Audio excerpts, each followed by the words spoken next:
Good afternoon. I'd like to invite everyone to this week's edition of Imperial as One's Belonging series, where we explore the experiences, the lived experiences of individuals from the Black, Asian, and minority ethnic communities. Um, you know what? It's such a pleasure to have a young lady on with us this week who's going to share her story. Um, I'm not going to go into it, but well, she's going to go into it. It's Zainab Saeed. And Zainab, it's a pleasure to have you. She's a research student at Imperial College, and she's got a fascinating story. So Zainab, I'm going to ask my first question, which is, tell us a little bit about yourself. Tell us a bit about where you got your sense of identity, sense of belonging as you were growing up. Yeah, sure. So first of all, thank you so much for having me. So I was born in Pakistan and I moved to the UK when I was 9 years old. So I think my sense of kind of identity initially was formed in a different country. I kind of knew who I was, I guess, in terms of, what my like belonging was in a way. And then when we moved here, I think I kind of had to rebuild that. I was 9 years old. I kind of was in a different country. So um, there were some aspects that were familiar, so I could speak the language, which I think helped with kind of forming my kind of new identity and this kind of sense of belonging, because I think language is a big factor. Mhm. At the same time, like I grew up, and I think as I got older, I have different aspects of my identity. I am Pakistani, I am Muslim, but I'm also British. Mhm. And, I feel all of these things. And I feel that they all kind of make who I am. And, something comes out more in different situations. If I'm watching an England football team, I'm very much, British and English on that day. I'm not. Whereas if I'm watching a Pakistani cricket match, I'm full on Pakistani, so it kind of depends on the situation. So I like that idea of being able to switch. So it depends on if it's a really good Pakistani cricket game, then you're in there, right? I am. I mean, it gets confusing when it's, England versus Pakistan, and then you're like, well, which one am I going for? So Well, you just want to see a good game then. That's you what. just want to see a good game then. And it's actually good because regardless who wins, you can kind of cheer on Yeah. any teams. You're like, I mean, I was betting on that one all the way through. I like that.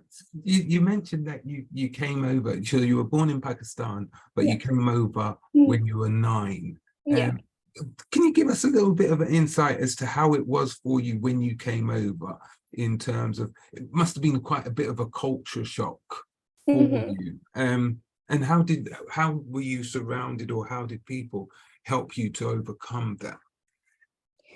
I think at the very beginning, I think in this, I mean, we moved to Scotland, and I found there was a big kind of culture shock, and I remember even just like I knew how to speak English, but I couldn't understand the Scottish accent. Like I was in Glasgow, I was in the middle of like, and I had this thing, I was like, oh, like, but I speak the language, but I literally don't know what this person is saying. And that in itself becomes a little bit of an isolating experience. I think when people can't sometimes like talk to, everyone around. I also came around um like June 2001. So I think we kind of are all aware that obviously Mhm, September 2001, you have the 9/11. mhm, So kind of this, I was in Scotland. I was in an area where actually you didn't have a lot of ethnic minorities. I was one of the very few kind of BAME like kids at school. mhm, Um, so I mean, it was a challenging experience. I think there was quite a lot of racism around that time, and kind of having to deal with it. But I think I kind of mentioned this to you as well the other day.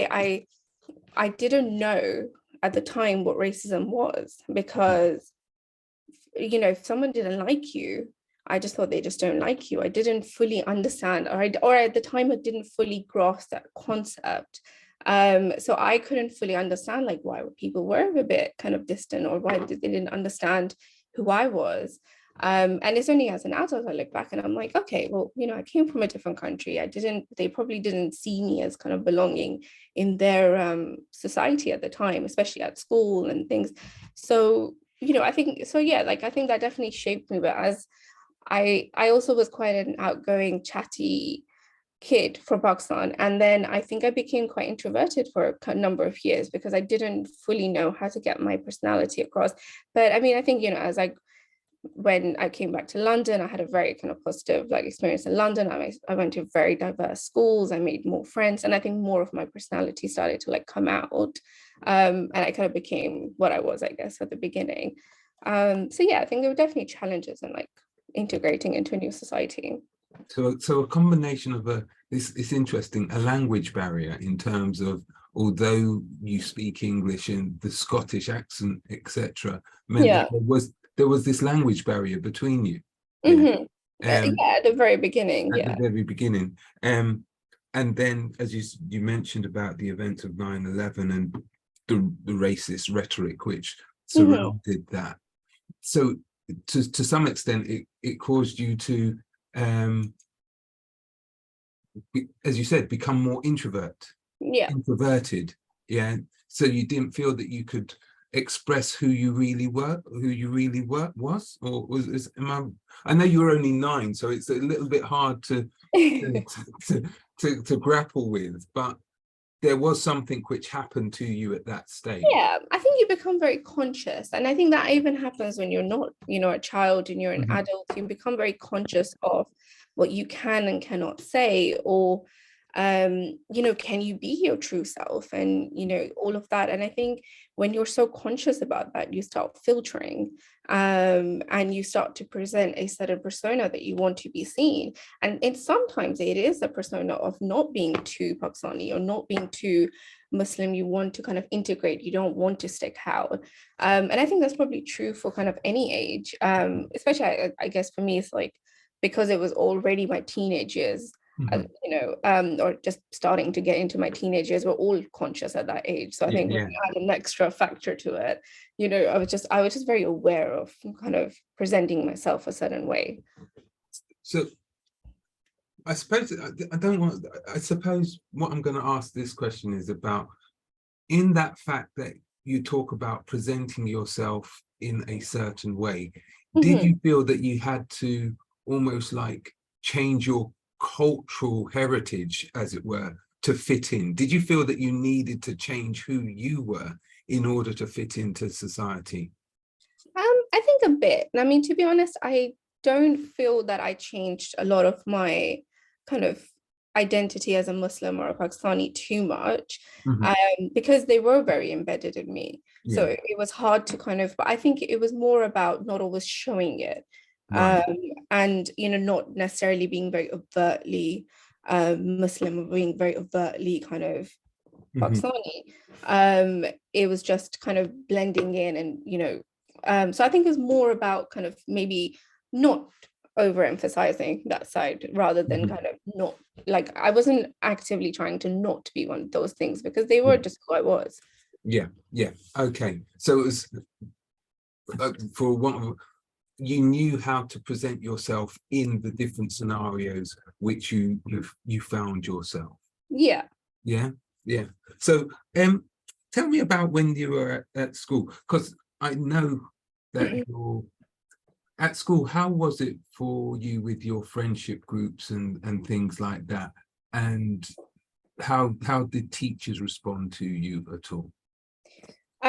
So I think again, so Scotland was a slightly different experience where I think I did just I think there was a lot of kind of low level kind of racism, kind of these so I think it was a different experience. When I was back in London and I kind of grew up here, I mean I to be honest, I it was such a diverse environment. I had friends from all different cultures. I mean I grew up in South London. Mhm. I went to school in South London. So you generally just get kind of every ethnicity. So I wasn't the odd one out, and I wasn't um I didn't feel like I had to kind of hide who I was. Mhm. I mean, we didn't have a lot of Muslim kids, but it didn't matter because I kind of I kind of went through different friendship groups. And I think by the time I remember being in year 10 or year 11, I was like, okay, I think I found my people. I Right. like they're from different cultures. I like it. I mean, they didn't have to share my culture. They didn't have to share my religion,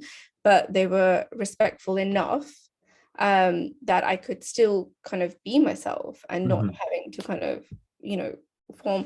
Um, so yeah, I think like it took a while, but I think Mhm. eventually I was comfortable with the people I was around. Yeah. So when I like the way that you said you found your tribe. You found I found my tribe. you you found who you could be your authentic self with. Mhm. So in terms of like academics, and the kind of um academic pursuits or interests, what was it about sciences that captured your attention, or helped you feel embedded, or felt this is what I would like to do? So I loved just asking questions. I loved to know like why does this work this way? Why, from a very young age. And there was something about science that always captivated me. I always wanted to kind of be like, why does this work? And why do Mhm. we not know this? And I think because of that, I mean, I had other interests and just none of them kind of captured me in the same way that I felt for science. And, I went on to do biomedical science degree at King's. And I remember kind of sitting through my immunology classes and I was so fascinated. I was like, Mhm. I love this. And, I have a weird way that my brain works. I could kind of see, it was all like, I could see like, I was like, oh, this is like little, you could even bring like history into all of these things, like little wars in between countries. That's kind of how my mind was working. So I was just really intrigued by it and I Mhm. wanted to know more. And I think that's how I kind of found myself just kind of pursuing it more and more. And then, at some point, this is what I do now. So for those people who are listening in and don't know what you do, can you give us a flavor of what it is that you do, Norm, as a research student, as a Yeah, PhD? sure. So at the moment, I'm doing a PhD. So I'm looking at kind of the immune systems of pregnant women who've had COVID. So what I want to know, or what our team wants to know, is, when someone's had COVID and they've got better, and do they still have long-term immunity, and do they still have those antibodies that kind of prolong in the same way as a non-pregnant person? Because we know that pregnant women get more sick in pandemics. We know that with flu, they were, I think, 7 times more likely in 2009 to end up in a hospital. We also know that even with COVID, you know, in severe cases are more likely to have adverse pregnancy outcomes. So we can our aim is to try and understand what is happening in the immune system in pregnancy and Mhm. try and pinpoint and see, you know, do they have long-term immunity or is anything different? And how can we then, approach that when we're designing vaccines later on? I mean, not so much, I don't work on vaccine work, but, just having this knowledge of the immune system as a whole. Mhm. So, Uh, so effectively, from the pandemic, mhm, as a result of the pandemic, your kind of like PhD project yeah, became front and center in terms of women's the impact on women or yeah, pregnancy and COVID infection. yeah, Have, I suppose one of the things which comes to mind when I think about that is, we know that the female immune systems are often dampened because of pregnancy. It's reduced. yeah. What have you seen any long-term effect? Have you seen any effects, or were you observing any effects based on that? Yeah, so I think in pregnancy you kind of see this reshuffling of the immune system because Mhm. the body has to protect the fetus that is Yeah. 50% not yours. In our data, we're definitely seeing differences in Mhm. kind of some of the T cells and B cell, like the compartments. In terms of kind of we've done some kind of preliminary serology data, and we did see that some of the antibodies, so IgG antibody that's produced against spike, which is a protein found on the virus.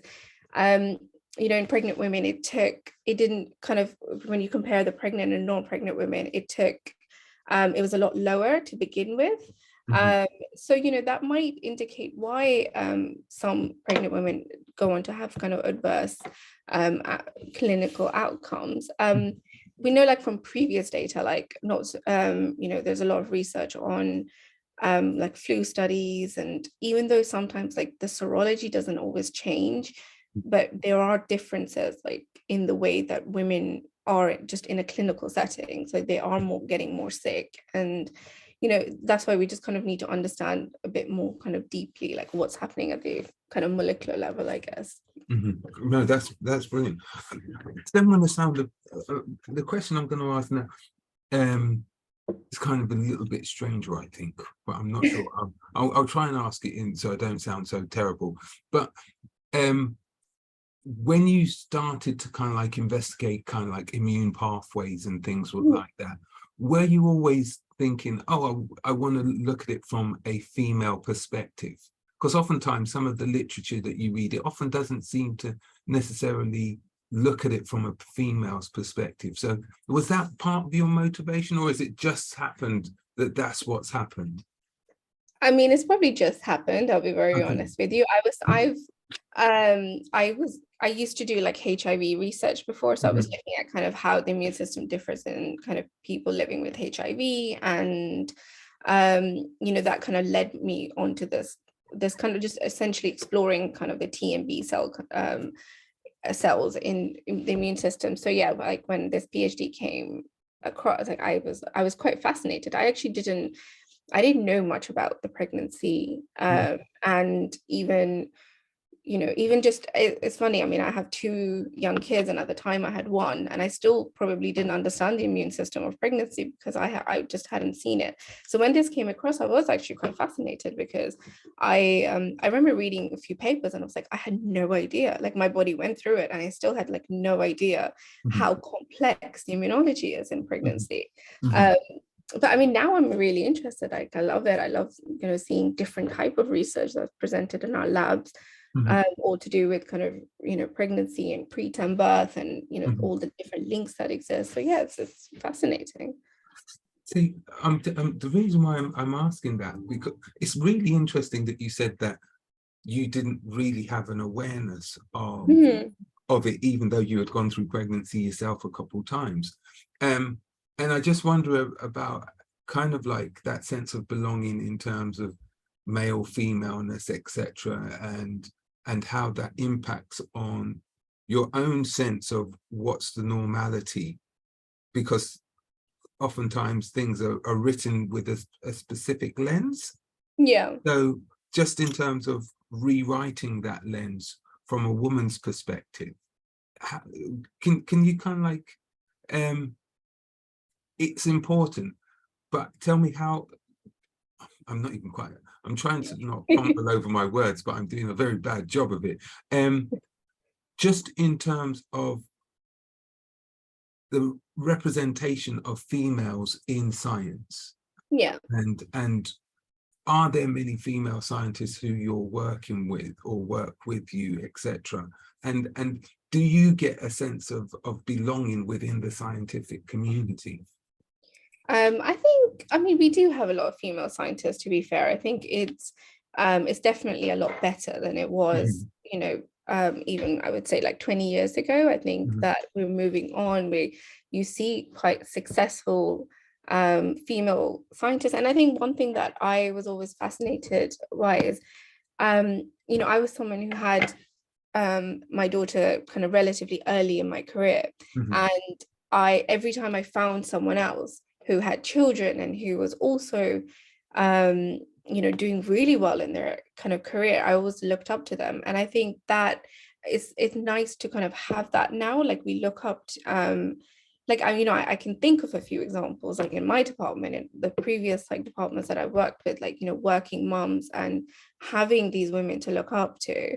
So I think it's getting better. I think we are represented. I think there's still more work to do. I think we need to see kind of women in higher kind of roles as well. But I think we're getting there. I think it is, I think there is a representation now. Okay, I like to hear that, because I just think to myself, because there's always stories, or there's always research which shows that the output or the career trajectories for women is often stunted because of the natural thing of pregnancy and having children, and where the responsibilities where society puts the responsibilities on childcare and stuff like that. So for yourself, you've been able to maintain your, well, you're a mother, but in addition to that, your scientific career, you've been able to progress with it at the same time. Yeah, I mean, I think I was very fortunate that both, I would say, departments that I worked with were both, when I did have my first, like when I had my daughter, I was able to kind of come back part-time. And then when I started my PhD, I was actually starting full-time. And then again, I had my son, and I, they were okay with me coming back part-time. And I think that was a great help, because if I hadn't been given that opportunity, it would have been incredibly difficult for me to kind of, do it all. I already feel like I'm part-time, and I already feel like I'm doing kind of everything. So I couldn't imagine the pressure then also of having kind of full-time timelines for my PhD as well. So I think I've been very fortunate, and I think I've heard stories where people haven't. And I think, hopefully, like when hopefully, like, there are experiences like mine that people can listen to and actually feel confident that they can have a family and they can still have a career. And hopefully, like, we'll be able to change that in other places where other people haven't been so kind of lucky that they haven't found those opportunities. So I'm gonna be a bit nosy now. So you've got a son and daughter, right? What are their names? Sophia and Zachariah. Oh, fantastic, beautiful names. So when you were coming back into the working environment, did you have to negotiate or anything like that, or was it a fairly straightforward kind of procedure for you? How was your experience? I mean, I had a really positive experience. So for the first time, it was a little bit different, where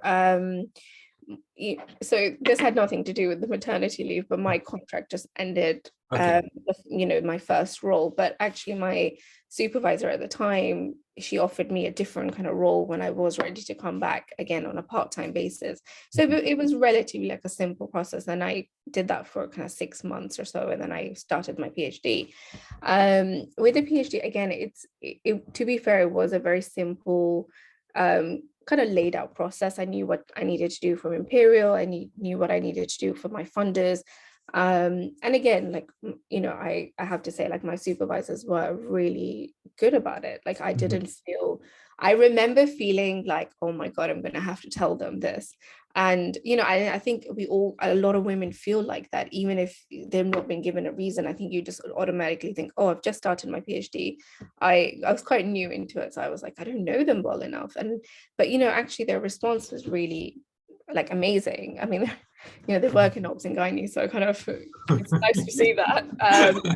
It'll be so, but I mean, they were all very positive. There was no awkwardness, and actually the plan was quite laid out for me. I took a year out, I came back part-time, and it was easy. Like, it was actually one conversation that I had, and I was like, hey, I'm going to come back part-time, and both my supervisors were quite happy with it.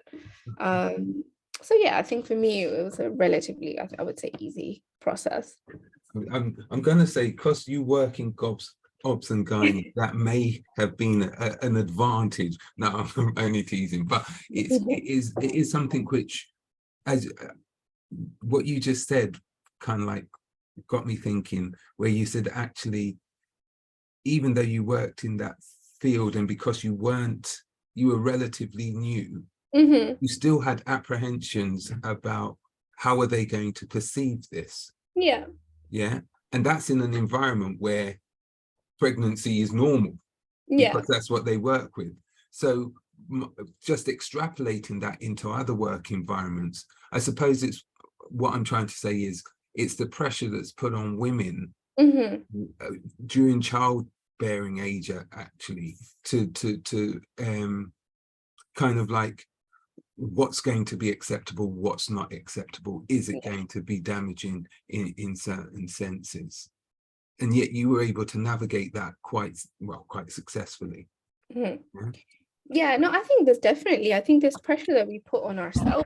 And like I said, I had this kind of this hesitancy to, like, go to them, and it wasn't a pressure that, to be fair, they were putting on me. There was no conversation that made me feel like I wasn't able to go to them. It's just the pressure that generally you feel like you need to prove yourself a little bit more, Mhm. you know, as a woman. And you know, and I definitely remember feeling that, like, okay, I just started, I don't want them to think, you know, that's me gone. I Mhm. need to almost prove that I not you're my worth, but you know what I mean, like kind of Mhm. be able to prove that like I've done enough. So I think you definitely feel that. Mhm. And yes, I think it exists, and I think it's a pressure that sometimes we are putting it on ourselves, but it's also a reflection of how, you know, different stories that you hear and all of these Mhm. things. So I think it is like it is there.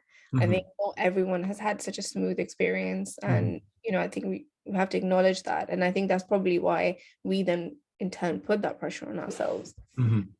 It's, I'm just thinking about how, just based on what you've said, it's how can we make it so that it's not kind of like considered that, oh, it's acceptable, but we recognize it as being part of the norm. It's a natural process which as a human race, Mhm.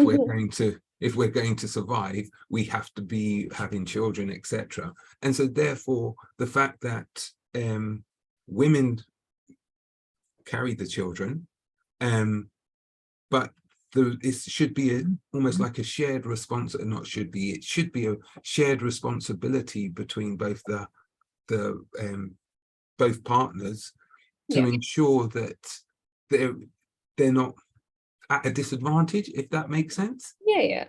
Yeah. I think, yeah, I think it just, I think the more it's done, the more we make it easy, the process of like women being able to go and have children and having, you know, the flexibility, especially in academia. Mhm. Sometimes, you know, things are quite time sensitive, I Mhm. think, with research projects, but actually allowing that, um, you know, just kind of being flexible. I think it will encourage more women to be able to not feel like they have to choose one or the other, and they can do Mhm. both. And I think the more we have it, the more, you know, girls will see that. And Mhm. you know, I think that's how you change anything. The Mhm. more we kind of see something being represented, whether that's, you know, a woman of color, or you know, just someone who's had kids. I think Mhm. like when I looked at women around me, when I was a lot more junior, and I was looking at, you know, even like my old supervisor, and I was looking at her managing a part-time role and doing really good research and Mhm. amazing work. And it made me kind of more confident to do it, because I thought, okay, I have someone to look up to. And I Mhm. think that's how we break these barriers down. I'm I'm going to get a little bit personal, and I don't mean to go. If just tell me to Wayne, just shut up. Don't go there. That's fine. But in terms of, because oftentimes I've heard where they've said, well, actually, although you're working and you're doing your job at work, you then also still have a big burden at home as well. So listen, I don't want to get Mr. Saeed in trouble or anything like that, right? But I know that that happens, right? Um, I think I better move on to No, no, another. no, it's fine. It's fine. Honestly, it's fine. No, I think that is true. I think even when things are being shared, you know, like you're trying to share it, I think the burden's definitely more on the woman. And I think it's also because of the expectations, like at workplaces, like you know, sometimes you can say, hey, actually just need to go get my kids, but Mhm. I don't think that my husband could always say that. I mean, he, Mhm. you know, it's the expectations are different at his workplace. You know, we have a bit of a unique situation where his workload is, I mean, he works kind of 18, 20 hours a day, so it would be very difficult for him to kind of say, hey, I just need to slip out and go get the kids. um so I agree. I think the workload always ends up being a bit more, Mhm. even when you are trying to share that responsibility, and even Mhm. when the father wants to be involved. It's not always a, you know, like they might want to, but it's actually the expectations of the workplaces are different. We don't have the same expectations, I guess, on Mhm. Mhm. like our male colleagues than we do on the female, like our women. Mhm. I'm, no, I totally agree with that. I totally agree with what you're saying. I suppose my thinking is that there are these societal expectations, and it's not necessarily that those expectations are right, but it's what society has put upon us. And I suppose it's how do we navigate that? How do we make it so that as individuals, we work out what's right for us in our situation and be accepting of that? Does that make sense? Yeah, I think again, it's about kind of offering options and flexibilities to both like men and women. So recently, like the firm that my husband works at, they've offered like an 8-week paternity leave, and it used to be 2 weeks, which is I think quite a standard. 2 weeks is a standard like everywhere. So having that kind of extra option, it means that they can choose, actually maybe I do want to take 8 weeks, because I think if we had that option when we had our kids, I think my husband would have taken that. So it's kind of allowing like more flexibility in both of the workplaces, where you kind of put, you also make it more flexible for men to take that time off without also hindering their career progression, because that's one of the main reasons why I think men are not going to take time off, because then they don't want their career progression to be affected, especially if your wife or your partner is already going through that, and they might feel that their career progression is going to slow down. You then need one person to at least keep going. But making it more flexible for both means that we're actually balancing the workload a bit more. That's fantastic. So what would you say would be your long-term aspirations going forward? How much longer have you got to complete your PhD? Good question. I am so I'm kind of coming towards, I would say, like maybe the end of the second year, but because I'm part-time, I would say like about a year more of research and then hopefully write up. But I do have a little bit of extra time because of yeah. So do you want to continue in academic research, or do you feel yourself, or do you look and think I could do other things, or I'd like to try other things, or is it too early to say? It's a weird one. I keep debating. I love certain aspects of academia. I love being able to kind of be flexible, kind of have your own research projects. And so I do see myself maybe staying in academia. But at the same time, I do sometimes feel like I think academia doesn't always, I don't think you put a lot of work in. And I think career progressions are not the same as when you leave academia, right? So like I think it takes a very long time to kind of climb up the ladder. And I think that's the thing that kind of holds me back a little bit. But I think if I'm honest, I think I probably will end up staying in academia just because I quite like it.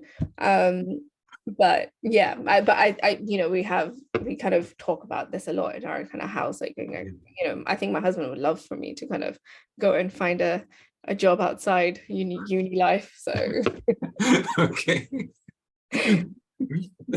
Well, at least you're having the conversations. That's the most important thing, that you're discussing the ideas and you're looking for different opportunities, and you never know what those opportunities are going to be and where they're going to come from.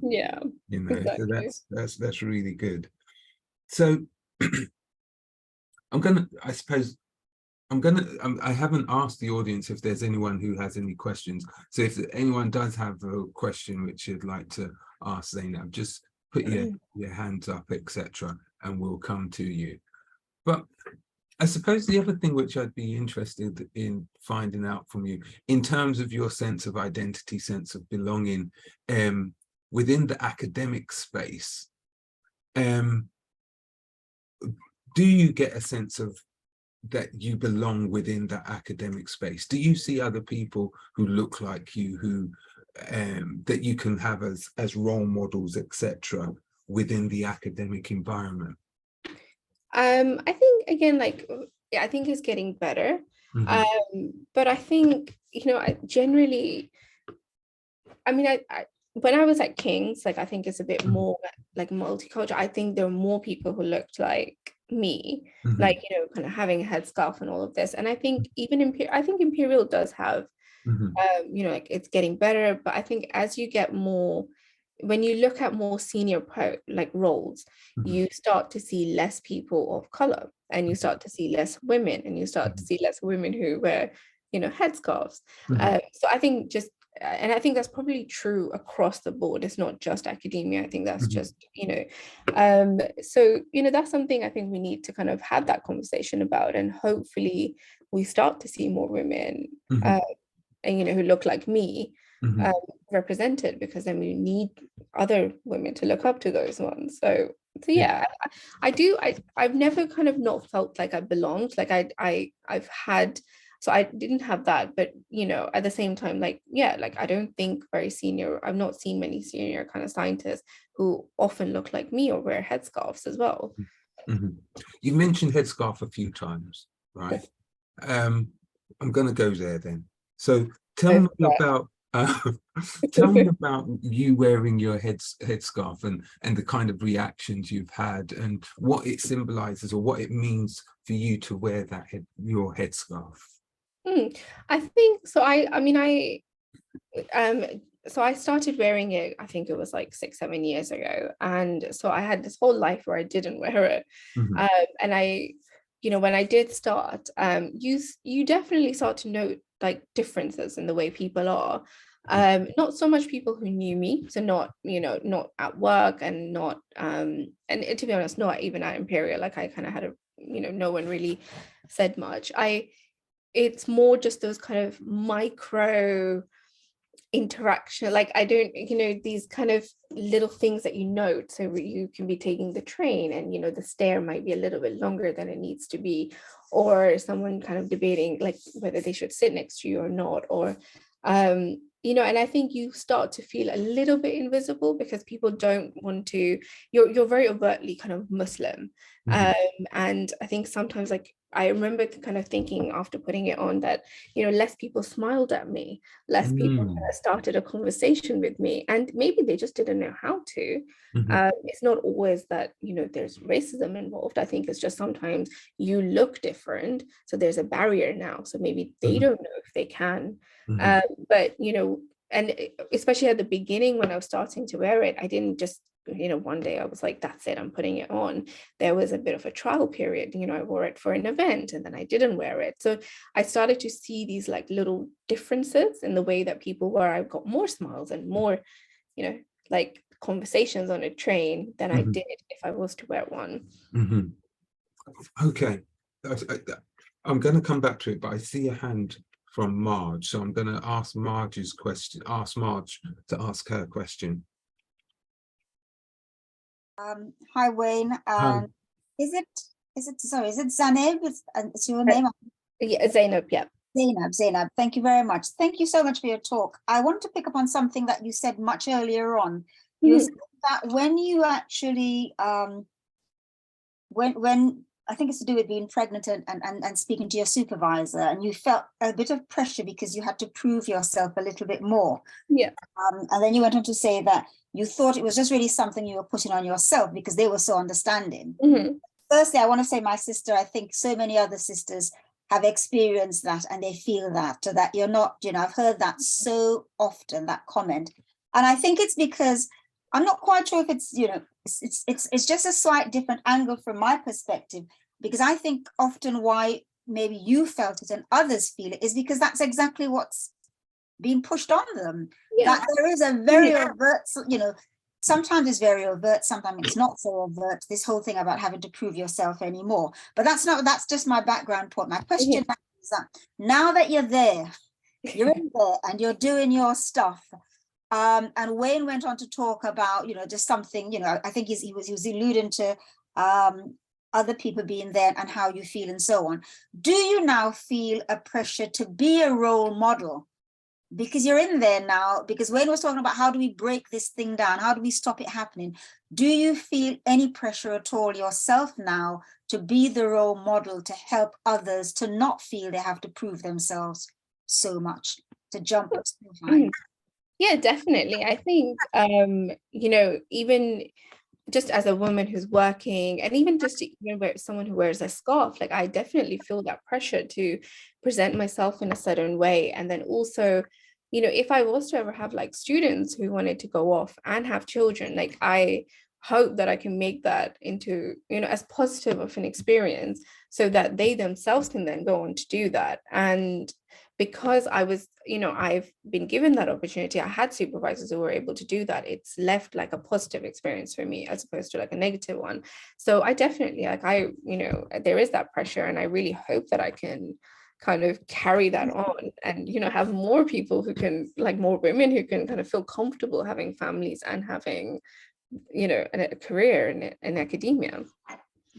Right, thank you for that. I think it's sad that you have to feel the pressure, but I think, yeah, once you're there, Yeah. and I think you'll carry it off. You are carrying it off. You're here now. I think it's just, we just need to see more people confidently doing the job, Yeah. so that there isn't this constant desire or thought that, you know, you've got to constantly have to jump even higher than. And Yeah.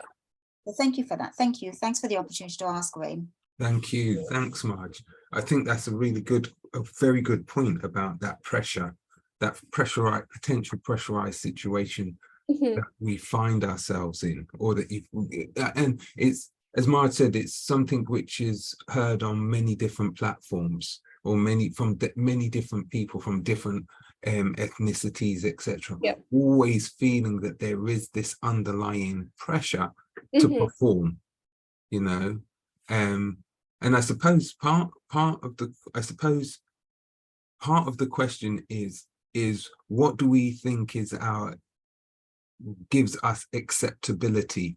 What is it that helps us to get that sense of identity, sense of belonging? Okay. You mentioned about the fact that you feel that as a woman, as a Muslim woman who wears the headscarf, there is that kind of, you are a role model to those coming through. You are kind of like a trailblazer at the same time. And it's, I suppose part of the question is how do we make it the norm, not the exception? And how do we make it so that anyone, your daughters or your son, can look and say, you know what, I can be a professor, and not feel as though there are any barriers to them being accepted in having that aspiration, you know? Yeah, I think just having role models, I think when you look at, you know, when you see people who look like you, and, you know, maybe they have the same color, they have the same culture, maybe even just the same background that they come from, and you see them doing well and you see them being represented, that's then what you look up to, because you have, you know, someone has kind of set that bar for you, and you're like, hey, you know, I can do this too. And that's how, you know, a lot of it kind of, you know, there's a lot of, I hope that, like, even just really young children, I think it's important for them to be told, you know, that there are people who look like you at those positions. And I think the more we create that path for them, for us, and, you know, other people who look like us in those roles, then our kids will see that, and that will inspire them to do well, because it will be that, hey, you can do something.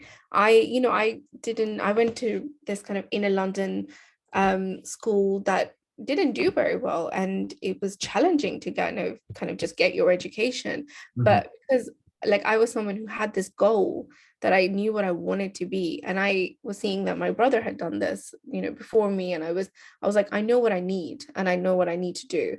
So I've always had that, but, you know, there were so many of us who didn't perhaps have someone that they were looking up to. So really, I think if we put, you know, people who look like us, then, and even just also people who have similar backgrounds as well, it's not always just about race, and it's also just, you know, even socioeconomic kind of backgrounds. I think that's a really important kind of thing. So it's the relatability, being able to relate to somebody else's story and say, well, they've done it, I can aspire to do the same.